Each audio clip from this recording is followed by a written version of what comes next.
BRS party ఓడిన గట్టి పోటీ ఇచ్చిందంటున్నారు ఆ పార్టీ నేత కేటీఆర్. అయితే ఆ పార్టీ ఓటమికి అంగీకరిస్తూనే గెలిచిన అభ్యర్థికి కంగ్రాట్స్ చెప్పారు బీఆర్ఎస్ వర్కింగ్ ప్రెసిడెంట్ కేటీఆర్. కానీ ఇక ఈ గెలుపోటములు సహజమైనప్పటికీ కూడా కాంగ్రెస్ పార్టీ వేసిన కొన్ని ఎత్తులు ఇక్కడ ప్రజలు గమనించారంటూ కేటీఆర్ చెప్తున్నారు. సో మొత్తం మీద బీఆర్ఎస్ పార్టీ ఓటమికి సంబంధించి అనేక కారణాలున్నాయి. కేటీఆర్ ఎలాంటి కామెంట్ చేసినా అధికార కాంగ్రెస్ సరైన పోల్ మేనేజ్మెంట్తోనే ఈ ఎన్నికను గట్టెక్కిందంటూ విశ్లేషకులు చెప్తున్నప్పుడు కూడా బీఆర్ఎస్ ఓటమికి అనేక కారణాలు ఉన్నాయి. కాంగ్రెస్ పార్టీ నేతలు నిబంధనలు తుంగలు తొక్కారనో ఇంకేదో విమర్శిస్తున్నప్పటికి కూడా బీఆర్ఎస్ పార్టీ ఓటమికి 10 కారణాలు ఇక్కడ మనం వెతుకోవాల్సి వస్తుంది. బీఆర్ఎస్ పార్టీ ఎందుకు ఓడిపోయింది, బీఆర్ఎస్ పార్టీ ఓటమికి 10 కారణాలు చెప్పే ప్రయత్నం చేద్దాం. మొదటిది సెంటిమెంట్, పనిచేయని పరిస్థితి. ఇక్కడ సానుభూతి పవనాలు అస్సలు పనిచేయలేదనేది ఇక్కడ చాలా క్లియర్గా అర్థమవుతుంది. ఎందుకంటే మాగంటి గోపీనాథ్ అకాల ఆకస్మిక మరణంతో ఈ ఉప ఎన్నిక వచ్చింది. అయితే ఇక్కడెక్కడ సానుభూతి పవనాలు పనిచేయలేదు. కేవలం ప్రజలు అధికార పార్టీ అభివృద్ధి సంక్షేమం వైపు మొగ్గు చూపారనేది క్లియర్గా అర్థమవుతుంది. ఒకవేళ ఆ సానుభూతి కనుక పనిచేస్తే కాస్తో కూస్తో అటు ఇటుగా ఓడిపోయి ఉండేది. కానీ పూర్తిగా దాదాపు 25,000 చేరువలు అంటే 24,729 మెజార్టీతో గెలిచారంటే ఇక్కడ చాలా క్లియర్గా అభివృద్ధి సంక్షేమం వైపు మొగ్గు చూపని తెలుస్తుంది. ఎందుకంటే గతంలో కూడా గత ఏడాది కంటోన్మెంట్లో కూడా అదే పరిస్థితి, అక్కడ సానుభూతి పనిచేయలేదు. తిరిగి ఇక్కడ కూడా జూబ్లీ హిల్స్లో సానుభూతి పనిచేయలేదు. 2 చోట్ల కూడా సిట్టింగ్ బీఆర్ఎస్ సీట్లను కాంగ్రెస్ పార్టీ ఎగరేసుకుపోయింది. ఇక రెండోది మాగంటిపై వ్యతిరేకత. మాగంటి గత 2 దఫాలుగా ఎమ్మెల్యేగా పనిచేశారు. ఆయనపై ఉన్న వ్యతిరేకత కూడా కొంత తోడైంది. మాగంటి గోపీనాథ్ వ్యవహార శైలి వ్యతిరేకత కొంత కూడగట్టుకుంది. ఆయన ఆకస్మికంగా మృతి చెందినప్పటికీ ఆ సానుభూతి అటుంచితే గతంలో ఆయన పనిచేసినప్పుడు ఆయన మొన్నటి వరకు ఉన్న సిట్టింగ్ ఎమ్మెల్యేగా ఉన్నప్పటి వరకు కూడా ఆ కొన్ని వ్యతిరేక పవనాలు కూడా ఇక్కడ పనిచేసినట్టుగా తెలుస్తుంది. ఇక మూడోది అప్పటికే 3 సార్లు గెలవడం. అప్పటికే ఆ స్థానం నుంచి బీఆర్ఎస్ ఇందాక చెప్పుకున్నట్టుగా 2-3 సార్లు గెలిచింది. సో ఆ రకంగా కాంగ్రెస్ పార్టీకి ఈసారి ఒక్క ఛాన్స్ ఇవ్వాలనే ఒక కారణమై ఉండొచ్చు. నాలుగోది పోల్ మేనేజ్మెంట్లో ఫెయిల్. పోల్ మేనేజ్మెంట్లో పక్కగా ఫెయిల్ అయిందనేది ఇక్కడ క్లియర్గా కనిపిస్తుంది. ఎందుకంటే ఇక్కడ పార్టీ కీలక నేత అయినటువంటి హరీష్ రావు తన తండ్రి మరణంతో ఆయన ఈ ఎన్నికల ప్రచారానికి దూరంగా ఉన్నారు దాదాపు 12 రోజుల పాటు. సో అక్కడ క్షేత్రస్థాయిలో పోల్ మేనేజ్మెంట్ చేయడంలో వైఫల్యం చెందినట్టుగా స్వయంగా కేటీఆర్ కూడా ఒప్పుకున్నట్టుగా తెలుస్తుంది, లేదా ఆ పార్టీ నేతలు చర్చించుకున్నట్టుగా సమాచారం. ఇక ఆయన తండ్రి చనిపోయినప్పుడు కూడా తర్వాత వచ్చి మళ్ళీ ప్రచారం చేశాడని అందుకు అప్రిషియేట్ చేస్తూ కేటీఆర్ అభినందనలు కూడా తెలిపారు ఆయన, అది వేరే విషయం. ఇక తర్వాత ఐదోది కుటుంబ పంచాయతీ. ఇక్కడ మాగంటి గోపీనాథ్ కుటుంబ పంచాయతీ కూడా హైలైట్ అయింది. అంటే ఆయన 2 భార్యలు, ఇప్పుడు ఈ టికెట్ ఇచ్చిన భార్య లేదా అసలు వారసత్వం మేమే అంటూ వేరే భార్యకు పుట్టిన కొడుకు, ఇవంతా కూడా ఇదొక ప్రచారం నడిచింది. ఇదంతా కూడా ఒక రకంగా హైలైట్ అయింది. మాగంటి కుటుంబ సమస్యలకు సంబంధించి కూడా ఈ వ్యవహారం కొత్త చర్చకు దారితీస్తుంది. రైట్, ఇక ఆరోది ఈవెంట్స్ని తలపించే ప్రచారం. బీఆర్ఎస్ చాలా అధికార పార్టీకి ధీటుగా పూర్తిగా ఈవెంట్స్ మాదిరిగా ప్రచారం చేసింది, ఎక్కడెక్కడ హోరెత్తించే ప్రయత్నం చేసింది. కానీ ఎక్కడ ఓట్ల రూపంలో అవి రాలేదు. పైగా అదంతా కూడా ఆర్భాటాలు హంగులుగానే మిగిలిపోయినట్టుగా మనకు అర్థమవుతుంది. ఇక ఏడవది కేసీఆర్ రాకపోవడం. ఇది చాలా ఇంపార్టెంట్. ఎందుకంటే కేసీఆర్ ఇక్కడ ఉప ఎన్నికకు రాకపోవడం చాలా లైట్ తీసుకోవడం, కేసీఆర్ బయటికి రావాలి అంటూ చాలామంది కామెంట్ చేయడం, మనం లైవ్ నడుస్తుంటే కూడా చాలామంది కామెంట్ చేశారు. ఓడిపోవడానికి ఇది ఒక మేజర్ రీజన్ అవి కూడా ఉండొచ్చు. ఇక 8వది కవిత ఎపిసోడ్. అప్పటికే కవితకు కొన్ని అవినీతి మరకలు అంటాయి. ఆమె లిక్కర్ స్కామ్లో ఇరుక్కున్న నేపథ్యంలో ఆమెను పార్టీ నుంచి బయటకు పంపడం, తర్వాత ఆమె పార్టీ నేతలకు దూరం అవ్వడం, ఇదంతా కూడా కొద్ది రోజులు నడిచిన ఆ వ్యవహారం అంతా కూడా ఆ ఎపిసోడ్ అంతా కూడా ఇక్కడ బీఆర్ఎస్కు మైనస్ అయినట్టుగా తెలుస్తుంది. ఇక 9వది మైనార్టీలు పక్కగా హ్యాండ్ ఇచ్చారనేది క్లియర్గా అర్థమవుతుంది.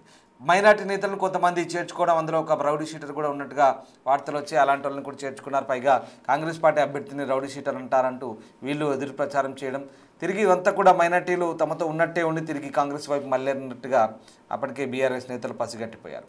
రైట్, ఇక 10వది ముందే కేడర్ చేతులెత్తేసింది. ఇక్కడ చాలా క్లియర్, పెద్ద ఎత్తున ప్రచారం నిర్వహించినప్పటికీ కావాల్సిన వనరులు సమకూర్చుకున్నప్పటికి కూడా క్యాడర్ చేతులెత్తేశారు.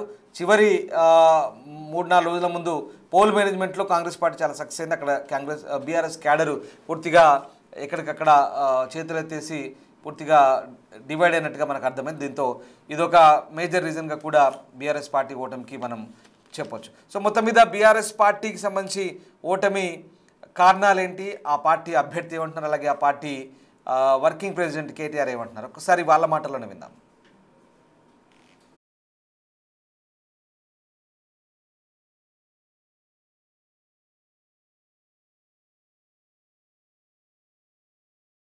ఈ ప్రజాస్వామ్యంలో ఈ అప్రజాస్వామికంగా జరిగిన ఈ ఎన్నికలు దాని గురించి మనం అనుకోవాల్సిన అవసరం లేదు. మొన్న జరిగిన 11వ తారీఖు అందరూ చూశారు, ప్రతి ఒక్కళ్ళు ఏం జరిగిందో అందరికీ తెలిసి చెప్పాల్సిన అవసరం లేదు.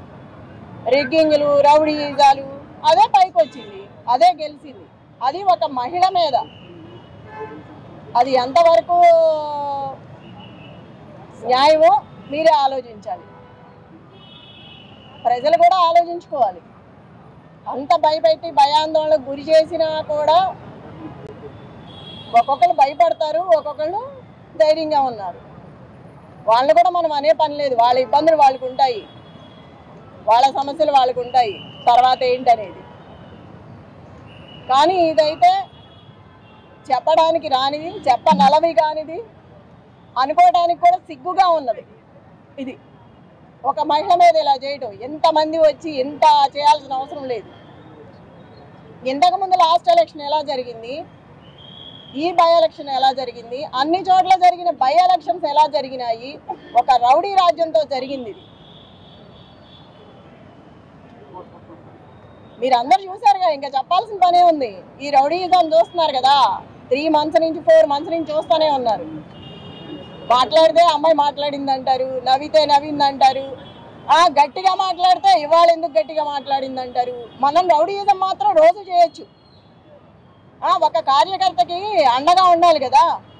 మరి అందరు కార్యకర్తలకి భయపెట్టిన వాళ్ళ దగ్గరికి వెళ్ళి ధైర్యం చెప్పి అండగా నిలబడి కార్యకర్తల కోసం మాట్లాడిన దాన్ని కూడా తప్పుగా తీసుకున్నారు, దాన్ని కూడా భూతద్దంలో చూపించారు. ఒక మహిళని ఇలా చేయడం ఫస్ట్ టైం మీరు చూస్తున్నారుగా, ఒక మహిళ మీద ఇలా చేయటం. దీన్ని గెలుపండ్రు,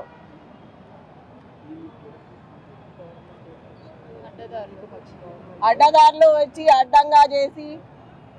నేను చూసా కదా మొన్న, నేను అడ్డం పడ్డాను, ఎక్కడికక్కడ అడ్డం పడతానే వచ్చాను, చాలా చేసుకుంటూ వచ్చాము. అది కూడా లేడీస్ని చేసుకొచ్చాం, అన్ని చోట్ల లేడీస్నే చేసాం, అంత ధైర్యంగా నిలబడి.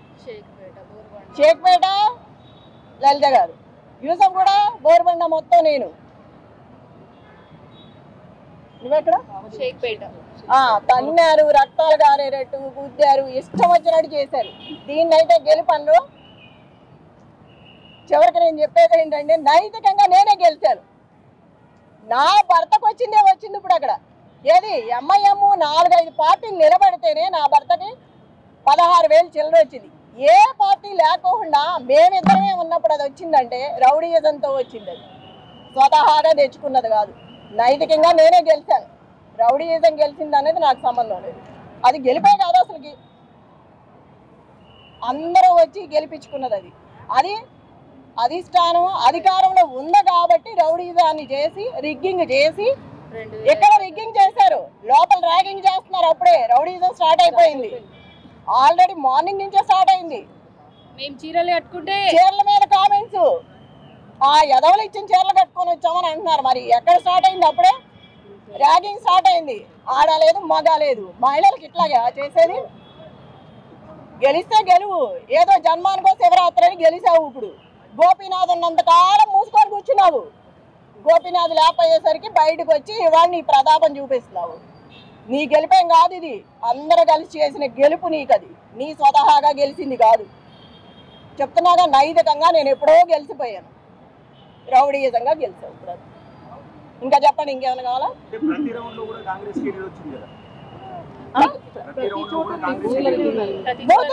ప్రతి చోట తన్నడము గుద్దడమే కదా. మరి అందుకే కదా నేను అంతా ఓపెన్ అయ్యి వాళ్ళకి సపోర్ట్ ఇచ్చి మాట్లాడింది. ఎప్పుడు మాట్లాడిన దాన్ని ఎందుకు మాట్లాడా? వాళ్ళు పడే బాధ చూడలేక నేను బయటకు వచ్చి మాట్లాడగలిగాను. దాన్ని కూడా తప్పుగా పెట్టారు. ఉంటది, వాళ్ళ ఇంట్లో మనసు చచ్చిపోయినప్పుడు బాధ ఉంటది. దాన్ని అడ్డం పెట్టుకొని ప్రతిసారి కథలు చెప్పుకుంటే పోతే ఎట్లాగా? ఇప్పుడు నేను ధైర్యంగా ఉంటాను కదా, కార్యకర్త ధైర్యంగా ఉండేది. మాట్లాడవలసింది కాబట్టి మాట్లాడాను. ఎన్నాళ్ళు అట్లాంటివి జరగలేదు కాబట్టి నేను మాట్లాడలేదు. టీఆర్ఎస్ కి బలం ఉన్న డివిజన్ లో కూడా కాంగ్రెస్ గెలిచింది, కాంగ్రెస్ కి లీడ్ వచ్చింది. ఎందుకయ్యా అర్థం కావట్లేదా? రౌడీజంతో వచ్చామని ఇప్పుడు వరకు చెప్పుకున్నది అదే. ఓపెన్ గా డబ్బులు పంచారు కదా. మీరు చూసారు అందరూ 11వ తారీఖు ఏం జరిగిందో. మళ్ళీ కోసం వేస్తే ఎట్లాగా? మేడం ఎమ్మెల్యే గారు రాకపోవడం వల్ల మీకు ఏమన్నా కేసీఆర్ గారు ప్రచారానికి రావడం వల్ల కొంత మొత్తం అట్లా ఏమీ లేదు. రేవంత్ రెడ్డి గారు ఎన్నిసార్లు వచ్చారు? కేటీఆర్ గారు ప్రతి రోడ్ షోలో ఉన్నారు. అట్లా అనుకుంటే కంప్లీట్ గా రిగ్గింగ్ రిగ్గింగ్ రాజ్యం, రౌడీ రాజ్యం, మొత్తం గోండాల రాజ్యం. ఇంకా చెప్పేది ఏముంది? అంతా మీరు చూస్తాం. మళ్ళీ అట్లా క్వశ్చన్ చేస్తే అట్లాగా అన్ని తెలిసిన వాళ్ళు మీరు కూడా ఒక మహిళను ప్రశ్నిస్తారా జరిగిందంతా చూసి? ఏమా ఎంత జరిగింది చూస్తున్నారు 3 నెలల నుంచి, మళ్ళీ మీరే క్వశ్చన్ వేస్తే అట్లాగా? ఇప్పుడు కూడా మీకు తెలుసు ఏది న్యాయమో అన్యాయమో. कलेक्टर मैडम मागंटी गोपीनाथ 10 साल से थे, तो मागंटी गोपीनाथ के फेस पर वोटिंग हुई थी। अब तक 10 साल में या फिर अगर से चेहरा बदल गया है, तो बीआरएस जो सिंपैथी वोट थे ऐसा कहा जा रहा था, सिंपैथी वोट मिलेंगे, कहाँ पे चूक हुई है बीआरएस की? వాళ్ళు సింపతి చూపిస్తే రేపు ఇంట్లోకి వెళ్ళి నడుములు ఎరగొడతాడు. రౌడీ రాజ్యం. వాడికి భయం ఉండదు, జీవితాంతం ఇక్కడ ఉండాల్సినాడు. ఫ్యామిలీ ఉంది వాడికి. ఇప్పుడు అందుకేగా భయపడింది. ప్రతి కొంపలోకి వెళ్ళి అందరినీ బెదిరించడమే. ఎవరినైనా ఆపుతాం మనం? అంత రౌడీ రాజ్యం, గోండాల రాజ్యం, గన్నపోతుల్లో ఉన్నారు మీద పడి. మరి భయం ఉండదా మనుషులకి? ప్రజలకు భయం ఉండదా? ఆ రోజు వాళ్ళ గోపన్న ఉన్నాడు కాబట్టి ఎవడు రాని నిలబడబట్టి అందరు పారిపోయారు. ఆయన లేడు కాబట్టి ఒక్కొక్కళ్ళ కలుగుల్లో నుంచి బయటకు వచ్చారు.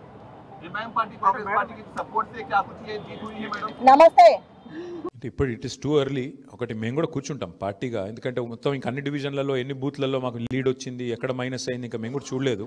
బ్రాడ్గా ఓవరాల్ నెంబర్ తెలుసు బ్రదర్, మిగతా విషయాలు తెలియదు. కూర్చుందాం, రేపు ఎల్లుండి సావధానంగా కూర్చుంటాం. మా నాయకత్వం మొత్తం పనిచేసింది.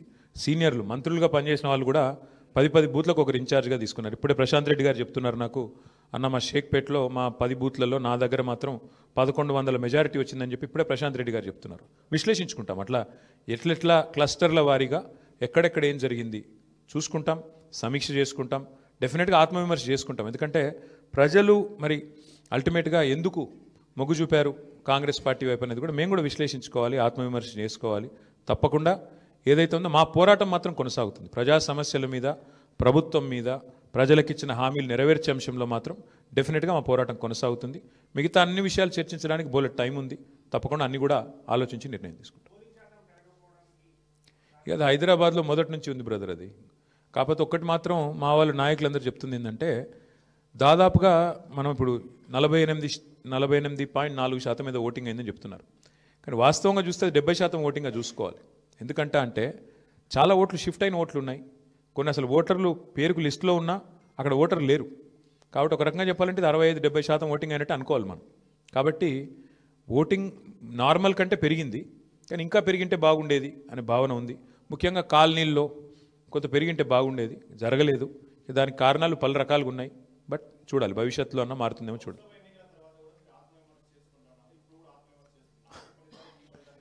చాలా తేడా ఉంది కదా బ్రదర్. ఇప్పుడు స్పష్టంగా ఈ ఎన్నికలతో ఏం తెలిపోయింది? ఈ రాష్ట్రంలో, తెలంగాణ రాష్ట్రంలో కాంగ్రెస్ ప్రభుత్వానికి, కాంగ్రెస్ పార్టీకి ఒకే ఒక్క ప్రత్యామ్నాయం బీఆర్ఎస్ అని ప్రజలు తేల్చి నిర్ద్వందంగా తీర్పిచ్చారు. దాదాపు నాకున్న అవగాహన మేరకు మాకు 38-39% ఓటు వచ్చినట్టుంది. ఇప్పుడు కూడా ఇంకా ఫైనల్ అయినట్లేదు. 38 వచ్చిందా 39 వచ్చిందా చూడాలి. డెఫినెట్గా మరి మంచి ఓటింగ్ శాతం మాకు వచ్చింది. నేనేమంటానంటే, మరి సింగిల్ డిజిట్లో ఉండిపోయి డిపాజిట్ కోల్పోయింది కదా ఇవాళ ఇంకో పార్టీ.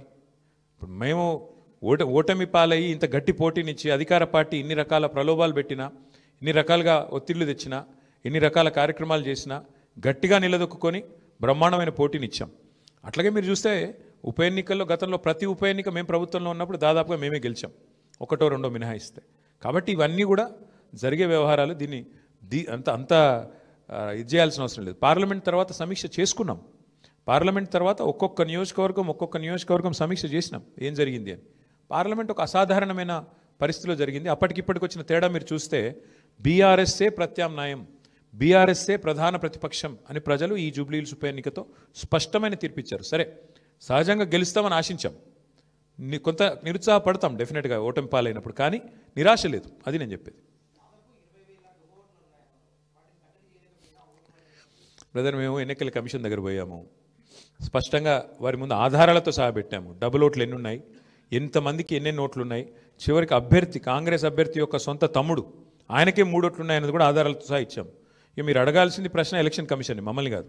ఎందుకంటే వాళ్ళు చేయాల్సిన పని వాళ్ళు చేయకపోతే మీరు మమ్మల్ని అడిగితే మేము ప్రధాన ప్రతిపక్షంగా పోటీ చేశాము, వ్యవస్థలో ఉన్న లోపాలు ఎత్తి చూపాము, జరుగుతున్న అన్యాయాల అరాచకాలు మా అభ్యర్థి, చివరికి దొంగ ఓట్లు వేస్తున్నారని మా అభ్యర్థి పోలింగ్ రోజు కూడా పోరాడారు. మీరు చూశారు మీ కళ్ళ ముందు మొత్తం కాంగ్రెస్ వాళ్ళు గుంపులుగా వేల మంది ఒక దగ్గర చేరి దొంగ ఓట్లు వేస్తుంటే మా అభ్యర్థి పట్టించారు. మరి పోలీసు వాళ్ళు ఏం చేస్తున్నారు, ఎలక్షన్ కమిషన్ ఏం చేస్తున్నది, ఇవన్నీగా అందుకే అంటున్నా చర్చ జరగాల్సిందే.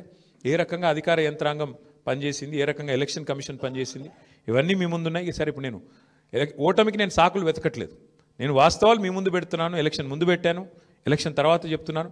ఏదేమైనప్పటికీ మేము మాత్రం డెఫినెట్గా ప్రజల్లో ఉంటాము, ప్రజలతోనే ఉంటాము. ప్రజాక్షేత్రంలో ప్రజల సమస్యలే ప్రధాన ఇతివృత్తంగా ముందుకు పోతాం, ప్రజల కోసం పోరాడుతూనే ఉంటాం, ముందుకు పోతూనే ఉంటాం. Thank you.